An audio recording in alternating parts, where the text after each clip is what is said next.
Hello Year 8, today we're talking about polygons. The word polygon comes from two Greek words.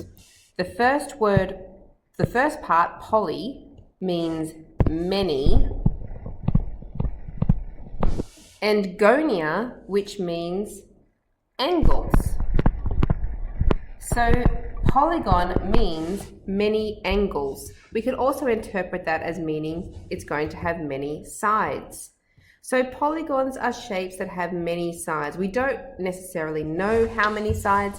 It could be a 3-sided shape, 4-sided shape, 5-sided shape, and so on.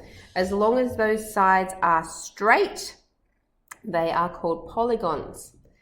Now we're going to be filling in a table here. The table uses the fact that the angle sum of a triangle is 180 degrees. We talked about that earlier in this topic. And we're going to use that to work out a rule for the angle sum of each polygon.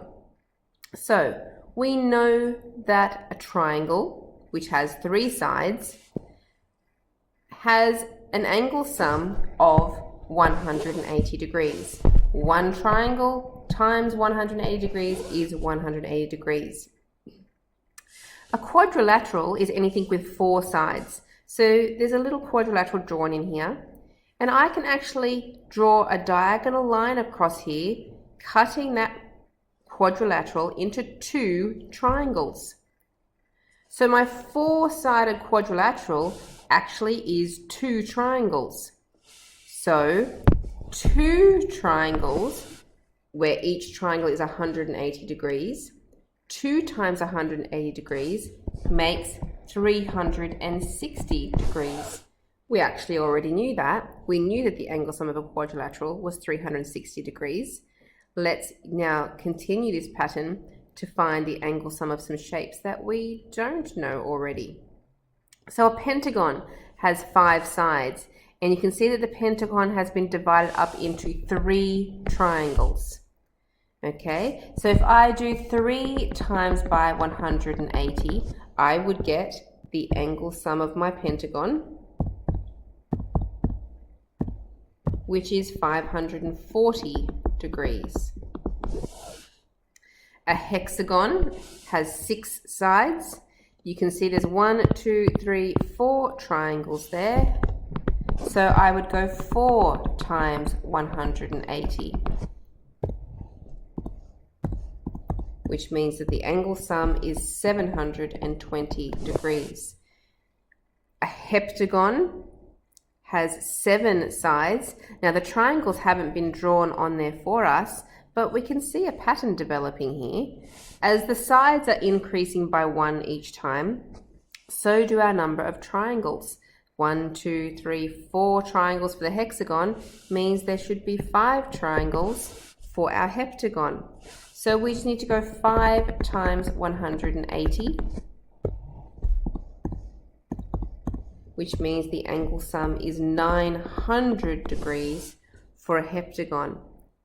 An octagon would have 6 triangles, so 6 lots of 180 is going to be quite a big angle sum, 1080 degrees in that shape. Now the thing is, we don't want to have to memorize all of those numbers there. We know the triangle and the quadrilateral, but we don't want to have to memorize all of them. So instead we want a formula for any polygon that has n sides. Now what you'll notice is the number of triangles in the shape is always 2 less than the number of sides. So if it was 4 sides, take away 2 gave me 2 triangles. 5 take away 2 gave me 3. 6 take away 2 is 4. 7 take away 2. It's always subtracting 2. So if I have n sides, then I would have n take away 2 triangles, which means I would want to multiply n minus 2 by 180 degrees to find the angle sum. And that is the formula. So written down below the table here, the angle sum, which we're calling S for sum, of a polygon with n sides is given by the rule S equals n minus 2 times 180 degrees. Put a big box or highlight that formula. It is a very important formula. So if I want to find the angle sum of a heptagon, which is a seven-sided shape, we did it in the table, but we want to practice doing this with our formula. So n is the number of sides. Let's write the formula down. N minus 2 times 180. If I have 7 sides, all I want to do is put in there 7 minus 2 times 180. And I can put that into my calculator. 7 minus 2 is in brackets, and then I times that by 180 degrees, and I get the 900. So as long as you can remember that formula, you can work out the angle sum of your shape. In example number 2 on the next page, what is the name of the shape below? To work that out, we're going to have to count the sides. We have 1, 2, 3, 4, 5 sides.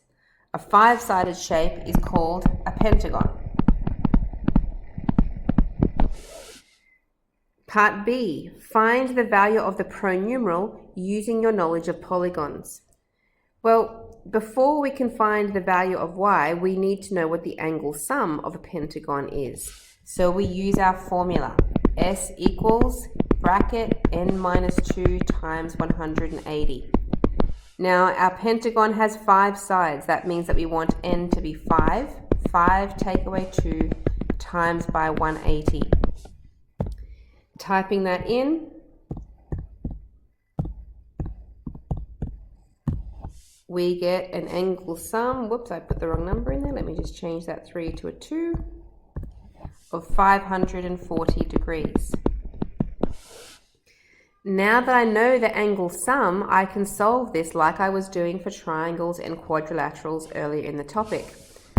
I can start with y and add on all my other angles. Y plus the 90 plus the 120 plus the other 90 plus the 110 is equal to 540 degrees.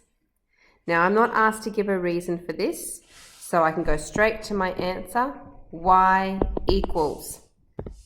So I start with my angle sum, 540, and I subtract away all those angles.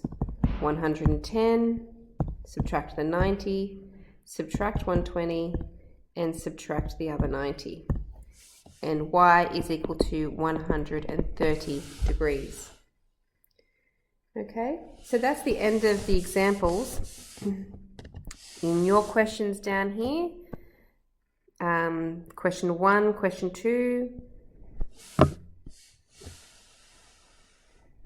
are very similar to what we've just done. Question 4, however, I might just do one of these for you before you get started, because it's a little bit different and we didn't have an example like this one. It says, regular polygons have equal interior angles. Find the size of each interior angle for these regular polygons with the given angle sum. So a pentagon that has an angle sum of 540 degrees, if I want to know what each angle is, all I need to do is divide that 540 by the number of sides. A pentagon has 5 sides, so if I divide by 5, that means that because all of the angles are the same, each angle will be 108 degrees. Okay, I think the rest of the questions should be fine from there.